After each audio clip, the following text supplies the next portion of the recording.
नमस्कार, मैं कोनिका दास। मैं मौजूद हूँ ग्राम सभा पूरनपुर में, जहां मेरे साथ प्रधान के रूप में दिनेश मौर्य जी मौजूद है।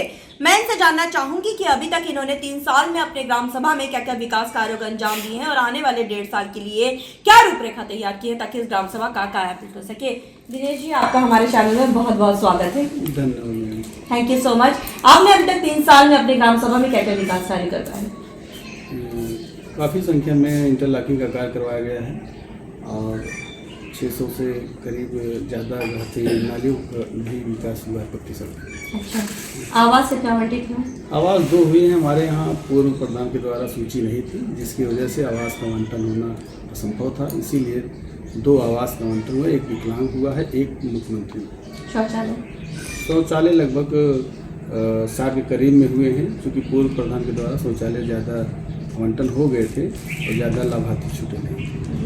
अच्छा, ये बताइए कि आपकी ग्राम सभा में स्वच्छता को लेकर आप किस दिशा में ले जा रहे हैं, क्योंकि स्वच्छता ही स्वास्थ्य की एक दृष्टि होती है, तो आप स्वच्छता को कैसे ले जा रहे हैं?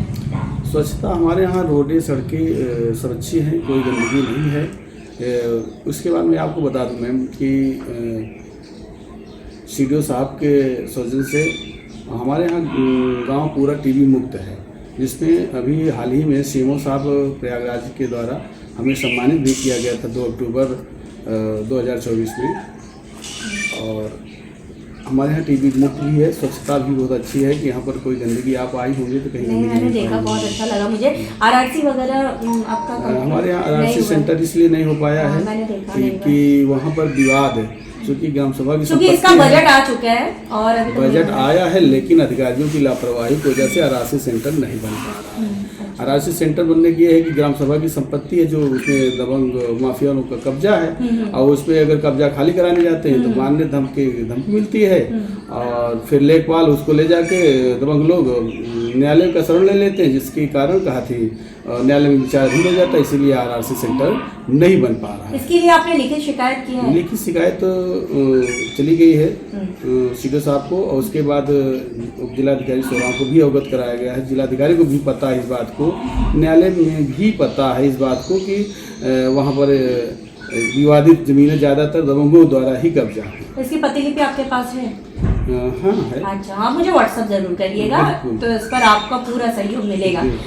अच्छा, ये बताइए कि आपके यहाँ स्वास्थ्य के बारे में बात करूँ तो हमारे मुख्यमंत्री ब्रजेश पाठक जी स्वास्थ्य मंत्री है, स्वास्थ्य के प्रति काफी जागरूक भी है, तो आपने कोई स्वास्थ्य को बेहतर बनाने के लिए अपनी ग्राम सभा में रूपरेखा तैयार की है? हाँ, हमने रूपरेखा तैयार किया, क्योंकि हमारे यहाँ उप स्वास्थ्य केंद्र जो है बहुत दूर पड़ता है, जिसके लिए मैंने सीडीओ साहब को एक पत्र भी लिखा हूँ। मैं आपको मुहैया करा दूंगा। और वो सीडीओ साहब ने मांग किया है कि हमारे यहाँ एक उप स्वास्थ्य केंद्र हमारे ग्राम सभा में बनना चाहिए, जिसकी चर्चा मैं 2024 में ही मांग किया हूँ। अभी तक उसकी कोई जवाब नहीं मिला है। फिलहाल हम लोग आशा रखते हैं कि सरकार के द्वारा इसका फायदा मुझे मिलना चाहिए। बिल्कुल 100% मिलेगा। अच्छा, ये बताइए आपके यहाँ जो कोटेदार और लेखपाल है, अनुमान ग्राम सभा में कोटेदार और लेखपाल अच्छे नहीं मिलते हैं, बड़ी शिकायतें मिलती है, आपकी ग्राम सभा में क्या हाल है इसका? नहीं, हमारे यहाँ कोटेदार की स्थिति ये है कि जब से सरकार के अनुसार जो अधिकार थे ग्राम प्रधानों का, वो अधिकार छीन लिए गए, जिसकी वजह से शिकायतें बढ़ती चली जाती है। नहीं, अन्यथा तो बढ़नी नहीं चाहिए, लेकिन हम उस विषय पर क्या कहें, जब हमारा अधिकार ही नहीं है तो हम अधिकार से बाहर नहीं बात कर सकते। जी, सही बात। अच्छा, ये बताइए कि आपकी ग्राम सभा में आपका कोई सपना, ड्रीम प्रोजेक्ट जो आप अपनी ग्राम सभा के लिए करना चाहते हैं, जो किसी प्रधान ने नहीं किया, आप करना चाहते हैं? हाँ, हमारे यहाँ अभी तक तो लगभग 70 साल से जो विकास आज तक नहीं हो पाए हैं, वो हम लोगों ने करवाने का प्रयास किया, अभी भी लगे हैं। और हमारे यहाँ पंचायत भवन भी नहीं था, वो भी बना है, और एक प्रोजेक्ट हमारे यहाँ नया और आने वाला है, और वो है अंत्येष्टि स्थल, जहाँ पर लोग बच्चे कहते जो गरीब हैं वो दाह संस्कार ना कर सकें, तो उनके लिए एक प्रोजेक्ट हो चुका है। प्रस्ताव सिर्फ नायब तहसीलदार के यहाँ मामला अच्छा हुआ है, उन्होंने सत्यापन ये उन कागज़ को भेजा गया, लेकिन अभी तक वो कागज़ सत्यापन होकर सीडीओ साहब के यहाँ न जाने की वजह से ही वो प्रोजेक्ट रुका हुआ है, और नहीं तो वो भी नया एक प्रोजेक्ट तैयार हो जाता। दूसरा प्रोजेक्ट हमारे यहाँ एक माननीय योगी आदित्यनाथ जी से निवेदन भी किया था, पत्र भी आया था, और किशोर जी से भी निवेदन किया था, वो भी पत्र आया था। कि गंगा पार में एक भी ग्रामीण नियम नहीं था, लेकिन लेखपाल के वजह से वो ऐसा हो गया कि उसमें कि ज़मीनें उपलब्ध नहीं करा पा रहे हैं। पत्र आके तहसील में रखा हुआ है, नहीं तो हमारा एक लक्ष्य था कि बच्चों को यहाँ खेलने कूदने के लिए और उनका स्वास्थ्य भी अच्छा रहे, यहाँ से लोग एक नई सोच लेके जाएं कि गांव में हमारे यहाँ गंगा उपलब्ध ना होने के कारण वह प्रोजेक्ट हमारे यहाँ ढीला हो गया। सरकार के 19 पैरामीटर पर काम हो चुका है, जैसे विद्यालयों का कायाकल्प है, सचिवालय का निर्माण है, सारे काम हो चुके हैं। हाँ, कायाकल्प में हम लोग भी सम्मानित हुए हैं सीडीओ साहब से। अच्छा कार्य हुआ है विद्यालय किया, और उस समय कायाकल्प में पूछा गया था कि 3 प्रोजेक्ट बताइए, तो हम लोगों ने दिया था, तो जिसमें तीनों में हम लोग सम्मानित होते आए।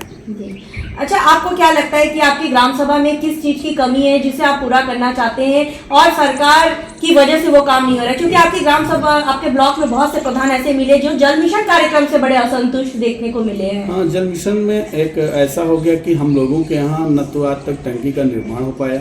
3 बार सीडीओ साहब से शिकायत भी किया कि हमारे यहाँ टंकी का निर्माण कराया जाए, उसके बाद पाइपलाइन डलाई जाए, लेकिन ये लोगों के द्वारा लापरवाही इतनी हो गई है कि टंकी का निर्माण ना ही किया जा रहा है, ना ही सप्लाई पानी पाइपलाइन पड़ रही है, जिसकी वजह से जल के संकट बहुत ज़्यादा झेलना लोगों को पड़ रहा है। इसकी शिकायत मैं सीडीओ साहब को भी 2 बार पत्र लिख चुका हूँ। मैं आपको दिखाऊंगा, आप ही प्रतिलिपि दे दूँगा कि 2 बार रिमाइंडर भी कर चुका हूँ, अभी तक कोई कार्रवाई नहीं की गई। सरकार से आप क्या मदद चाहते हैं कि आपकी ग्राम सभा का विकास हो सके, और आप अपनी आम जनमानस से क्या कहना चाहेंगे?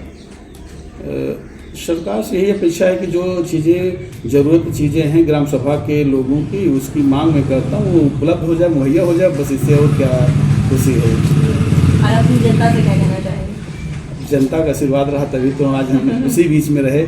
मैं एक बात और आपसे बता दूं कि मैं पत्रकार से प्रधान हुआ हूँ, तो समाज सेवा बहुत पहले से ही करता रहा, तो आज मैं प्रधान हूँ। और गरीबों की मदद भी करते हैं, शादी ब्याह भी मदद करते हैं, ये भी पता चला। वो चीज़ें हैं। और एक चीज़, दूसरी चीज़ में, बुजुर्ग अगर वो 60 साल हो गया तो हम लोगों ने एक सर्वे करा के रखा है कि किसी का तो अगर वो वृद्धा पेंशन योग्य है तो उसका तत्काल बनना चाहिए, और अगर वो निराश्रित हो गई है महिला तो उसका भी होना चाहिए, विकलांग है उनका भी होना चाहिए। हम लोग कैंप लगा के उन लोगों को मुहैया कराते हैं। Thank you so much. आप अभी तक हम ग्राम प्रधान जी से मौजूद थे, इनका साफ तौर पे कहना है कि इन्होंने अथक प्रयास किया था कि इस ग्राम सभा को नंबर 1 ग्राम सभा बनाया जाए। जैसा कि इन्होंने साफ तौर पे कहा, इनका ड्रीम प्रोजेक्ट, इनका सपना है इस ग्राम सभा में शमशान घाट बनाना, जिसके लिए लिखित आवेदन कर चुके हैं, जिसकी प्रतिलिपि हम सरकार तक जरूर पहुंचाएंगे। जब हम ग्राम सभा में सर्वे किए थे, बहुत सी जनता हमसे मुखातिब हुए थे, जिनका कहना था जैसे कि इनकी तरफ से जो रोडों की समस्या है, जिस पर इन्होंने साफ तौर पर कहा जो जल मिशन कार्यक्रम चल रहा है उससे रोडों का हाल बेहाल हो चुका है, जिस पर ये लिखित शिकायत भी कर चुके हैं। आपने लिखित शिकायत भी किया है इसके लिए ना? नहीं, दरअसल मैम ये हो कि जल निगम विभाग जो है हमारे यहाँ टंकी का निर्माण ही नहीं कर रहे हैं लोग, निर्माण नहीं उसके लिए मैं शिकायत किया कि हमारे यहाँ टंकी बननी चाहिए, जमीन मैं आपको मुहैया करा चुका हूँ, तो क्यों नहीं बन रहा है जी, उसकी शिकायत। अच्छा, ये जो आपके यहाँ पे कुछ लोग क्या कहना है कि जैसे प्रधान है, उनका कहना है कि जो जल मिशन कार्यक्रम चल रहा है तो रोडों का हाल बेहाल हो चुका है, मतलब सड़कों को खोदा गया है। इस पर मैंने सवाल किया था कि इस पर क्या आपकी राय है? और अन्य गांव में ये स्थिति है कि वाकई हमारे यहाँ ऐसा तो है नहीं, चूंकि हमारे यहाँ टंकी बनी नहीं है, न तो जल पाइपलाइन पड़ी है, तो हमारे यहाँ स्थितियाँ ठीक है, लेकिन दूसरों के यहाँ दिक्कत है। ये दिक्कत है ना, मतलब अच्छा। देखिए, इन्होंने साफ तौर पे कहा कि इनके यहाँ पे अभी ये दिक्कत नहीं हुई है, क्योंकि जल मिशन का कार्यक्रम जो है वो चला ही नहीं है, और ये चाहते हैं कि यहाँ पे जल मिशन कार्यक्रम हो ताकि जल घर घर तक पहुँच सके। और अब देखने वाली बात ये होगी कि इस ग्राम सभा को हम एक आदर्श ग्राम सभा के रूप में लखनऊ ले जाते हैं या नहीं। वीडियो जर्नलिस्ट संदीप प्रताप सिंह के साथ मैं कोनिका दास, आई न्यूज़ उत्तर प्रदेश, लखनऊ।